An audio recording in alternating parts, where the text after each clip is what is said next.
Good morning. My name is Darlene Schumann, and I'm with Salt Strong Alliance. We're out here today with DOT District 1 folks to look at the wave attenuator devices that were installed about a year and a half ago. And they're doing a snorkeling tour to look at the wildlife and the seagrasses and the crustaceans and the habitat that's been created just by the placement of these systems in the water. Sure. So I'm Brent Setchell. I'm with the Florida Department of Transportation, District 1, and I'm the District Drainage Design Engineer. And so this project, came about because of the issues that we were having with erosion on the Skyway Fishing Pier access road. So we installed these WADs, these wave attenuation devices. There's two different sizes. They're giant concrete pyramids. This size here is 8.5 foot tall, and further down in the second array, we have a 10.5 foot tall array. These ones weigh 8,500 pounds. Those ones weigh 10,500 pounds. And there's 844 of them placed in the water, and they act as a breakwater to, again, protect the shoreline and offer seagrass mitigation.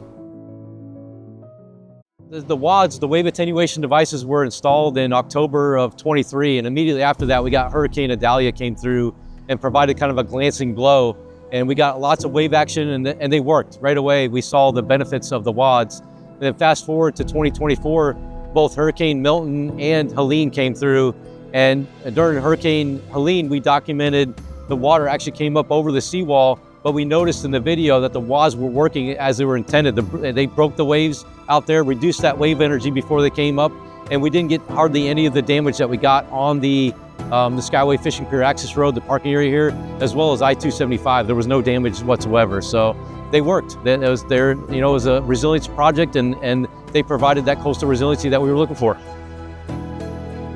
What I like about being out here today is it's kind of an initiation with the District 1 folks to talk about projects that we can do with Salt Strong Alliance and the Salt Strong chapters to enhance what has already been done out here. Things like planting and distributing clams along the wave attenuators, also planting some more seagrasses. I also envision cleanups along the shoreline here. There's a lot of debris that needs to be cleaned up, and also our oyster catcher mats that would be a great place to put those on the back side of the wave attenuators, because oyster catcher mats can provide protection of the backside of those wave attenuators and also create habitat for oysters. So Brent, we talked at the Wildlife Corridor Summit, and about doing some projects together, and that's why we're out here today, as a matter of fact.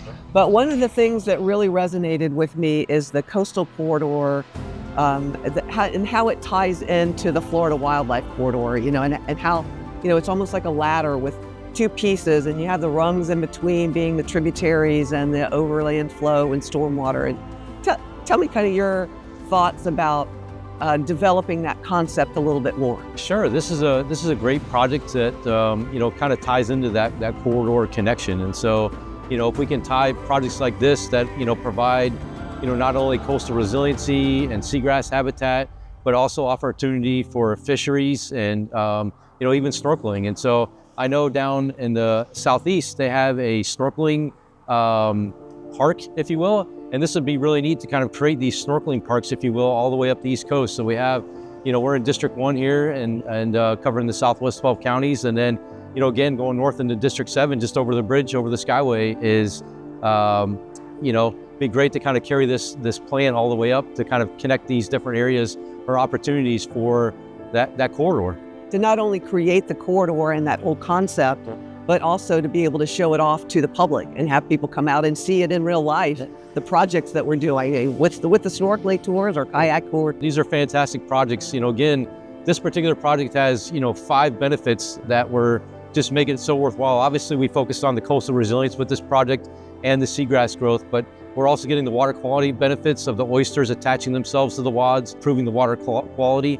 And then, the WADs themselves and the seagrass provide amazing fish habitat, where we're getting the nurseries for the young fish can have a chance to grow up and get protection.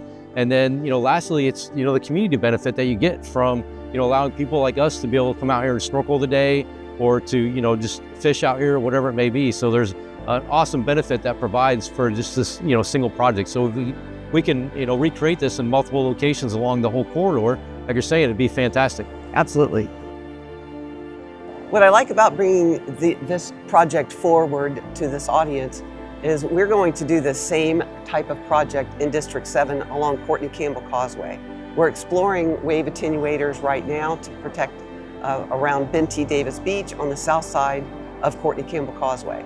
So I like this, being out here, seeing this project, explaining it all to you so you can see what's coming in the future for projects and how Salt Strong Alliance will be involved with those, also on the forefront of the involvement with those projects.